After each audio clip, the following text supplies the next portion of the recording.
Good day, everyone. So today, let's talk about how Rizal Law RA45 should be taught today. The Rizal Law, or Republic Act 1425,000, was created so that very Filipino student would learn about the life, works, and ideas of Dr. C. Rizal. But beyond memorizing dates or names, the real question is how should the Rizal Law be taught today? So, first, the Rizal law must connect to real life issues. Rizal lived in a time injustice, censorship, and discrimination. Students today also face challenge, fake news, inequality, and corruption.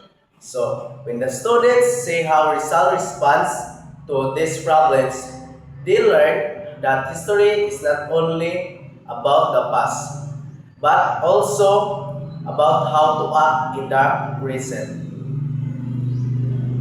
So, the result should focus on critical thinking, not just information recall. Rizal is questions society, he questions power, he questions traditions, and many more. Teaching him today means encouraging students to ask what is wrong in society today. So, how can we improve it? What is some wrong as a Filipino? So, this turns result from a statue into a living model for citizenship.